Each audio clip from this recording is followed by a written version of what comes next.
आइए सुनते हैं बाल स्मृति उपन्यास मीत जो बचपन में छूटा ना मिला का अगला भाग। अब वह सिर्फ मेरी क्लासमेट नहीं रह गई थी, वह मेरी दिनचर्या का हिस्सा बन चुकी थी। जैसे आंगन में रोज जलने वाला दिया, जिसकी लौ बुझ जाए तो घर सूना लगे। छुट्टी की घंटी बजते ही हम दोनों बेंच से कूदकर बाहर निकलते, गेट पर खड़े ठेले वाले से अमरूद या इमली खरीदते। खट्टी इमली का पहला टुकड़ा मुंह में रखते ही आंखें कसकर बंद हो जाती और फिर हम दोनों एक दूसरे को देखकर ऐसे खिलखिलाकर हंसते कि बाकी लड़कियां भी हमें देखकर मुस्कुराने लगती। लंच टाइम हमारा सबसे प्यारा वक्त था। मैदान रौनक से भर जाता, कोई पेड़ के नीचे बैठा, कोई बेंच पर। स्कूल के लॉन में हम घास पर बैठ जाते। हम दोनों अपना अपना टिफिन खोलते तो सब्जी, पराठे, अचार की खुशबू चारों तरफ फैल जाती।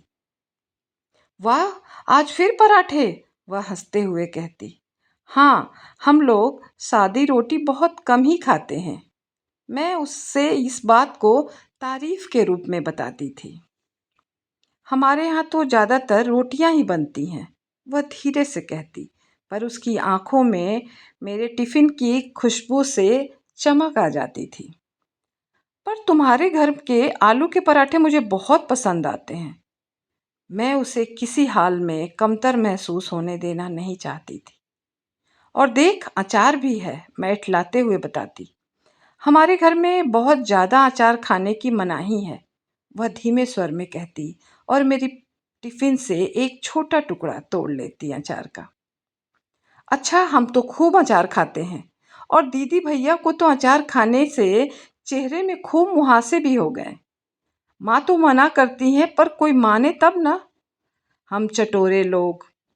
ढीठ बच्चे की तरह मैं घर की सारी बातें उससे कह डालती। उसकी बातों में अक्सर अनुशासन की झलक होती। हम खाने के बीच में बातों में ही खो जाते थे। मैं उससे इठलाते हुए कहती, जानती हो हरविंदर, हम 25 पैसे में कॉमिक्स खरीदते हैं। इतने में? वह हैरानी से पूछती। हाँ और क्या, और मोहल्ले के सारे बच्चे फिर बारी बारी से पढ़ते हैं। चाचा चौधरी, साबू, पिंकी की चटपटी कहानियां। अच्छा, तुम्हें पता है, साबू को गुस्सा आता है तो मंगल ग्रह भी हिल जाता है। सच? वह बड़ी बड़ी आंखें करके पूछती। हाँ, और पिंकी का कॉमिक्स भी बहुत मजेदार होते हैं। वह मेरी बातें ध्यान से सुनती, जैसे कोई नई दुनिया देख रही हो। चाचा चौधरी की पत्नी की जब भी मैं कहानी सुनाती तो खिलखिला कर हंसती। अरे सच में? वो आश्चर्य से पूछती और हंसते हंसते उसकी मुदी आंख में कभी कभी पानी भी आ जाते थे। और बाल सुलभ उत्सुकता से मैं उसे बताती कि सुनो, तुम कभी तो मेरे घर आओ, तुम्हें इतना अच्छा लगेगा। मेरे घर के छत पर सारे मोहल्ले के बच्चे कैसे शाम को पकड़म पकड़ाई, इक्खड़ दुक्खड़, विसमृत खेलते हैं। उसे यह सब बातें बहुत आश्चर्यचकित करती थीं।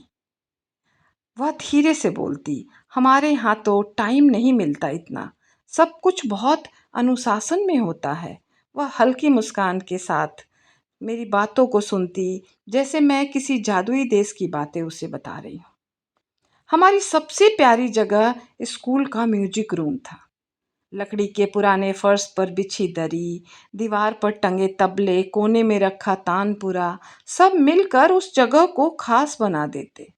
संगीत मैम की आंखों से भले ही थोड़ा कम दिखता था, पर उनकी उंगलियां हारमोनियम पर ऐसे दौड़ती जैसे नदियों में लहरें। उनके गाने की ध्वनि सांवरिया जी महाराज मोहे चाकर राखो जी से पूरा कमरा थिरकने लगता। हम दोनों सुर में सुर मिलाने की कोशिश करते। कई बार मेरा सुर बिगड़ जाता तो हरविंदर धीरे से मेरी ओर देखती, मुस्कुराती, मैं भी हंस पड़ती। मैडम बोलती, मन को शांत करो बच्चे, सुर अपने आप बैठेगा। हम सब सुर लगाने की कोशिश करते, लेकिन अक्सर मेरा सुर बेसुरा हो जाता। मैं हरविंदर की तरफ देखती, वह सिर झुकाकर गंभीरता से गाती और मैं हंस पड़ती। हंसो मत, वह मुझे आंखें दिखाती। क्या करूं, तुम्हारा चेहरा देख के हंसी रुकती ही नहीं। हम दोनों की खिलखिलाहट में पूरा कमरा मुस्कुरा उठता। धीमे धीमे हमारी दोस्ती गहरी होती गई। अब हम सिर्फ क्लास या लंच तक सीमित नहीं थे। मैं उसकी गैर हाजिरी पर बेचैन हो जाती। आज हरविंदर क्यों नहीं आई, मैं मन ही मन बार बार पूछती। अगले दिन उसे देखती तो राहत की सांस लेती। तूने छुट्टी क्यों ली? मैं उलाहना के स्वर में उससे पूछती। सर दर्द था, थोड़ी तबीयत भी ठीक नहीं थी, ताया जी ने मना कर दिया। मैं चुप हो जाती। उसकी दुनिया मुझसे थोड़ी अलग थी, सख्त, अनुशासित। एक दिन मैंने हरविंदर से पूछा, तुम लोग पंजाब जाते हो ना छुट्टियों में? हाँ, कभी कभी। वहाँ खेत है, बहुत सारे रिश्तेदार हैं, वह बताती। उसकी आंखों में उस समय एक अलग ही चमक होती, जैसे किसी दूर बसे अपने घर की तस्वीर दिखा रही हो। हमने एक दूसरे के घर के बारे में जाना, पर कभी घर जाकर नहीं मिले। फिर भी ऐसे लगता जैसे मैं उसके घर का हिस्सा हूँ और वह मेरे। बारिश के दिनों में हम खिड़की से बाहर झांक कर बातें करते, कॉपियों में छोटे फूल और चांद बनाते।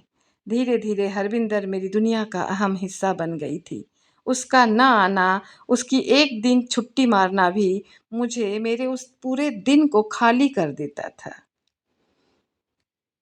तो कैसी लगी ये कहानी? अभी मैं अगले भाग में इस दोस्ती का सिलसिला क्या आगे बढ़ेगा, या कोई ऐसा चक्रवात आएगा कि दोनों की दोस्ती टूट जाएगी? यह जानने के लिए मेरे चैनल कथा कहानी संग आप जुड़े रहिए और अपनी टिप्पणी से मुझे बताते रहिए कि आपको यह कथा कैसी लगी। धन्यवाद।